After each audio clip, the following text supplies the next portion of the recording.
Assalamu alaikum. It's time to discuss second worksheet of SST. Before I discuss worksheet number 2 with you, I wanted to explain you few points or discuss with you few points of this chapter. Chapter number 2 is world climate. First of all, you must be able to know the difference between weather and climate. Weather is the day-to-day conditions of heat and cold, humidity, and climate is the weather condition over a long period of time means weather जो है वो हर दिन और कुछ दिनों में change होता रहता है, उसे हम वेदर कहते हैं। लेकिन अगर किसी इलाके में एक लंबे अरसे के लिए वेदर एक जैसा ही रहे या ठंडा रहे या गर्म रहे तो उसे हम क्लाइमेट कहते हैं। क्लाइमेट का लोगों की ज़िंदगी पे बहुत गहरा असर होता है। It affects the way how they live, it affects their clothes, it affects their food and it also effects their leisure time कि वो अपना टाइम कैसे स्पेंड करते हैं, उस पर भी वेदर इफ़ेक्ट करता है। और हमारा जो कंट्री है पाकिस्तान, ये इसके 4 मेजर क्लाइमेटिक जोन्स हैं। पेज नंबर 9 पे आपको ये चारों जोन्स एक्सप्लेन किए गए हैं। पहला उसमें 4 स्पेशल लाइंस ऑफ लैटिट्यूड हैं जिन्हें क्लाइमेटिक जोन्स कहते हैं। Arctic circle, tropic of Cancer, tropic of Capricorn and Antarctic circle. Pakistan का जो क्लाइमेट है वो ज़्यादातर उसमें समर्स का टाइम पीरियड ज़्यादा होता है और विंटर्स का टाइम पीरियड बहुत कम होता है। सो हमारा जो क्लाइमेट चेंज है उसका पैटर्न जो है काफ़ी हद तक चेंज होता रहता है। लेकिन अभी हमारा जो सबसे बड़ा प्रॉब्लम है वो है ग्लोबल वार्मिंग। ग्लोबल वार्मिंग ये है कि हमारा जो हीट है, टेम्परेचर है, वो दिन ब दिन इंक्रीज़ होता जा रहा है।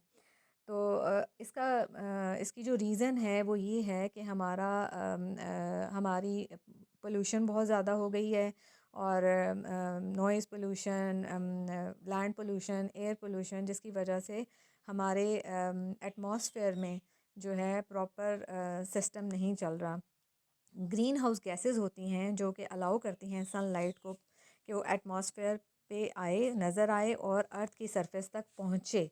लेकिन अब प्रॉब्लम क्या होता है, और इसमें ये होता है कि ग्रीन हाउस गैसेस की वजह से कुछ सनलाइट हमारी कैप्चर हो जाती है, कुछ ज़मीन पे आ जाती है और कुछ वापस स्पेस की तरफ चली जाती है।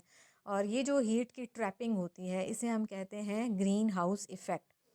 तो ग्रीन हाउस इफ़ेक्ट जो है वो भी बहुत इम्पॉर्टेंट है। और इसके changing the amount of green house gases in the atmosphere can lead to warming और कूलिंग ऑफ क्लाइमेट। जो इनका ग्रीन हाउस गैसेस का जो अमाउंट है वो जो चेंज होती रहती है उससे हम वार्मिंग भी कहते हैं, उससे वार्मिंग भी हो जाती है और कूलिंग भी हो जाती है। सो हमारा सबसे बड़ा प्रॉब्लम इसको हम ग्लोबल वार्मिंग को हम कैसे कम कर सकते हैं। हम डिफॉरेस्ट्रेशन को कम करें, मींस के कटिंग ऑफ ट्रीज़ को कम करें, ग्रीनरी ज़्यादा होनी चाहिए हमारे कंट्री में। और जो हमारे ये जो कोल, पेट्रोलियम और नेचुरल गैस, इसकी वजह से जो कार्बन डाइऑक्साइड प्रोड्यूस होती है ये ज़्यादा प्रॉब्लम क्रिएट करती है। स्मोक है, फ्यूम्स हैं, इससे पोल्यूशन बढ़ती है और हमारी ग्लोबल वार्मिंग इंक्रीज़ होती है। अच्छा, अब कुछ ऐसे वेज़ हैं जिनके ज़रिए हम क्लाइमेट चेंज जो हो रहा है या ग्लोबल वार्मिंग हो रही है उसको कम करने के लिए हम हेल्प कर सकते हैं। उसमें एक तो यह है कि बी एनर्जी एफिशिएंट, अपनी एनर्जी को, जो हमारे एनर्जी रिसोर्सेज हैं उनको प्रॉपरली यूज़ करें। Save water bye turning of taps, पानी को कम से कम इस्तेमाल करें। इलेक्ट्रिकल अप्लाइंसेस को कम्प्लीटली बंद कर दें जब आपको नहीं चाहिए। ट्रीज़ लगाएं ज़्यादा से ज़्यादा। कपड़ों को सुखाने के लिए ड्रायर और इस तरह के अप्लाइंसेस मत यूज़ करें। और रिसाइकलिंग करें मटेरियल की ज़्यादा से ज़्यादा। All these ways will help you to reduce the global warming. I hope आपको समझ में आ गया होगा। वर्कशीट नंबर 2 की तरफ आते हैं। क्वेश्चन 1 है फिल इन द ब्लैंक्स। आपने रीडिंग करनी है चैप्टर की और इन ब्लैंक्स को फिल करना है। क्वेश्चन नंबर 2 है read the sentence and mark true और फॉल्स। आपने इनके आगे ट्रू और फॉल्स लगाने हैं। Question number 3, define the following terms, weather, climate, green house, deforestation and fossil fuels. इनकी डेफिनेशंस लिखनी है। Differentiate the following, write the names of cold climate crops and warm climate crops. जो warm areas होते हैं उनकी crops आपने लिखनी है और जो कोल्ड एरियाज़ होते हैं उनकी क्रॉप्स आपने लिखनी है। Question number 2, write the dishes, names of the dishes you eat in these climates with pics. इस कोल्ड और वार्म क्लाइमेट में आप क्या क्या खाते हैं वो आपने लिखना है। Question number 5, write the following answers.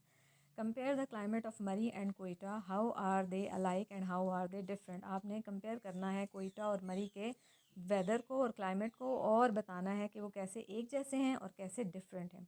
Question 2, write 5 ways that you can reduce the effect of climate change. 5 ways लिखने हैं आपने जिससे पता चले कि आप क्लाइमेट के इफेक्ट को किस हद तक कम कर सकते हैं। Question number 3, what are the effects of green house gases on climate. Green house gases के क्लाइमेट पे क्या इफेक्ट्स हैं वो आपने लिखने हैं। That's all about it. I hope you have understood everything. Thank you. अल्लाह हाफिज़।